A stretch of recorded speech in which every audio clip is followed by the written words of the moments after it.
Welcome back to Sunrise Daily. We turn our attention now to a different matter. Well, yes, it's the controversial travel advisory. Yes, and we'll give you some background now before we go ahead to our guest, Mr. Fagbenro-Byron, who joins us. He's a development expert. He will shed some light on this. But let's thank you for joining us, by the way, today.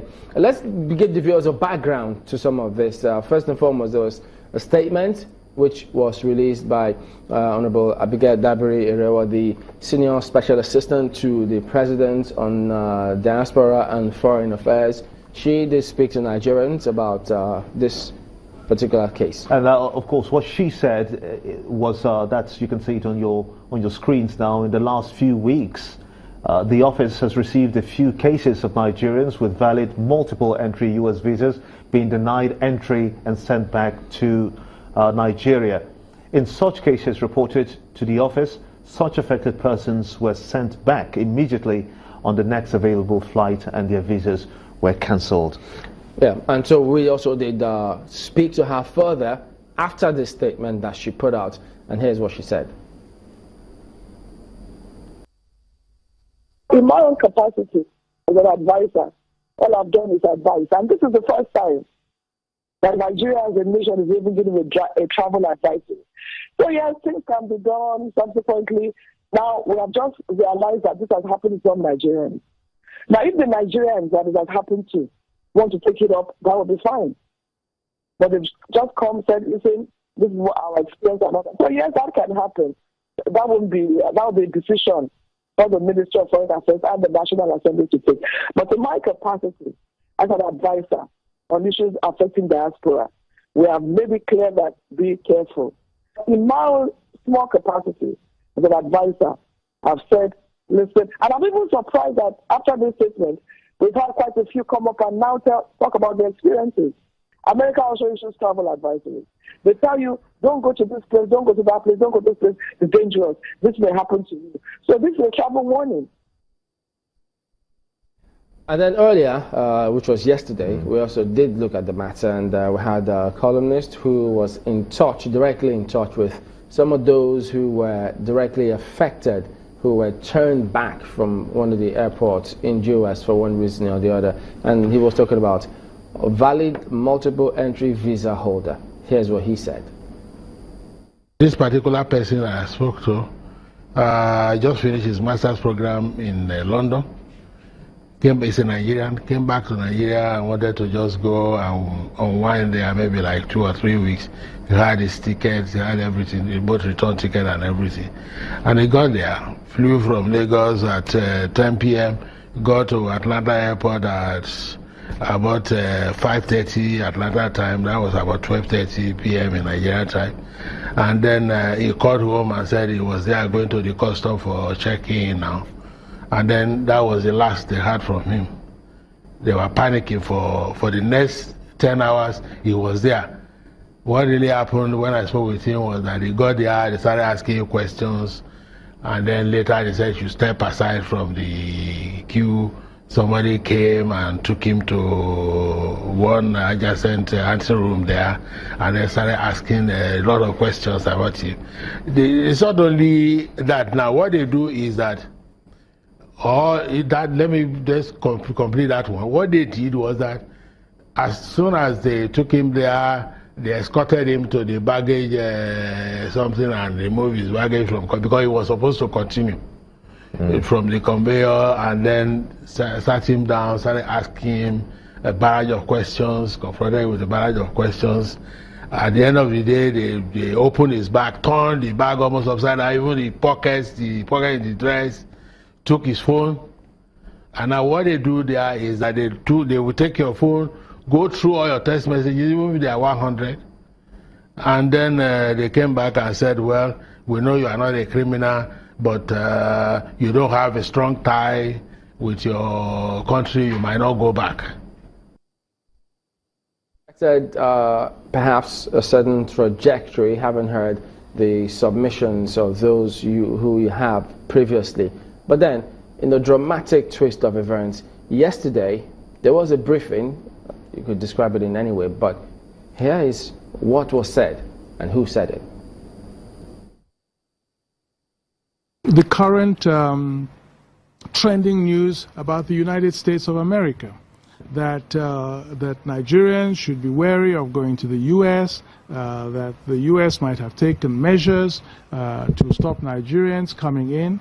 This is not the case. And I repeat, this is not the case. If the government is speaking on international relations, you will hear it from the Ministry of Foreign Affairs, you will hear it from the presidency. Any other source is not speaking for the government and is not definitive. And I've said that in the past and I repeat it again. The Nigerian government, the US government has been reaching out to Nigeria. The president of the US took the trouble to call our president and to offer the hand of cooperation, see how he was doing, and to congratulate him on the excellent work he's been doing. And our cooperation with them is exemplary. Nigeria is on no list. Nigerians are on no list banned by the US government. And it really is business as usual, and very good business it is with the US government. So anything else you hear in respect of the US is incorrect, and anybody who has the documents, required documents to go to the US or to go to any other country, should please proceed to do so. Mr. Fagbenro-Byron, you've worked with several international agencies. Perhaps you have an idea of how some of these things work. But then, could you tell us, what do you think is going on here? Business as usual? Well, in the first place, the entire environment, because of the political environment, because of the heat coming out of the U.S., regarding immigrants and their way of managing security through immigration. And of course, Donald Trump himself. There's been a lot of excitement and attention. I mean, some of the issues that ordinarily were in play have sort of been put in larger light or enhanced.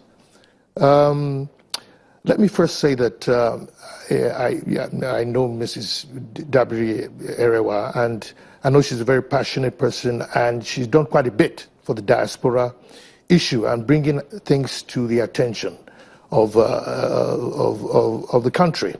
But truth be told is that from time to time when you travel to the US, you do have one or two cases, even before now, where despite the fact that you have a multiple visa, you see, the visa is a license. It is not a right. The visa is a license. So basically, you could get to the US even if you have a multiple entry visa. And it happens in serendipity. I don't think you have several cases that happen like that. So they could look at your papers, look at your documents, and think, it's the discretion of the immigration officer. So it has happened before, even before this travel controversy. Secondly is that the Minister of Foreign Affairs is right. Nigeria is not on any travel ban.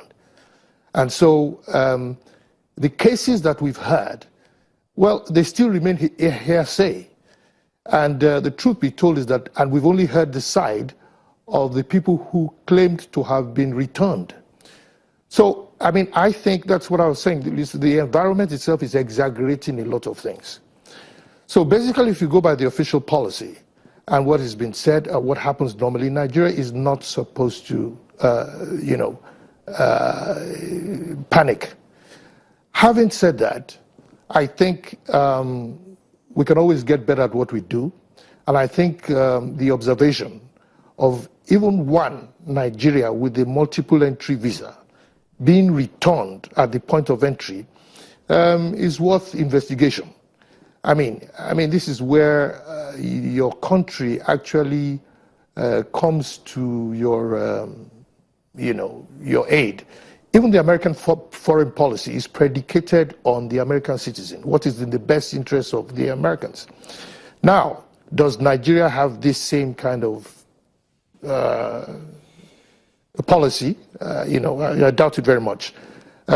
So we have a lot of flack. All this has happened in the midst of a lot of flack we are getting from several countries all over the world where Nigerians are being deported. South Africa's just happened, what some people call xenophobia.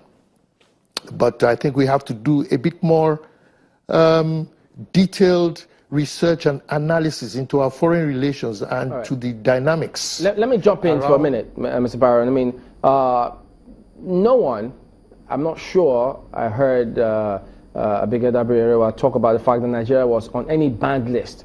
I mean, it's clear. We've seen all the executive orders. It's clear that Nigeria is not on that list. But what the minister then said, that Nigeria was not on any list, it was incontrovertible. Many thought that that wasn't even necessary because no one said we were there in the first instance.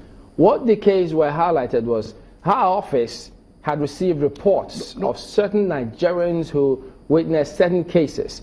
Some of them had tweeted about the experience. Mr. Agakamede spoke to one Nigerian who had experienced a particular case, but the minister there in that press conference did say no such thing happened. How do we deal with that? Chamberlain.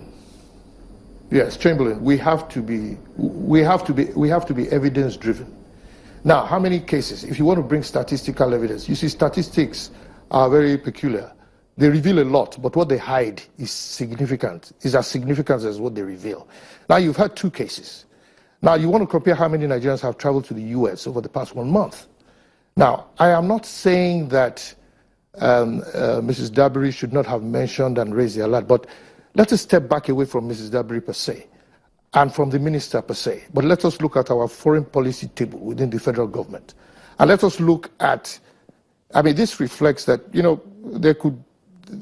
they could do with a bit more coordination, because apparently it would have probably been better to start having some kind of foreign policy dialogue. And of course, Mrs. Dabiri, that man's, or at least is given the responsibility to advise on the diaspora, can break that dimension with the latest things happening. The foreign minister himself, should have, there should be some kind of roundtable, some kind of dialogue happening in terms of the consequences of external policy. That is the consequences of other countries, their security, and how it affects us, and how we redesign and we reframe not only our foreign policy, but the security and safety of our citizens when they travel outside this country. And it's a question of how much respect we ourselves accord our citizens. So, what we have seen play here is that there has been equivocation in such a way that, our foreign, that's why you have the controversy. So yes, the minister had to mention that Nigeria is not on a list, just for the sake of reassuring some people.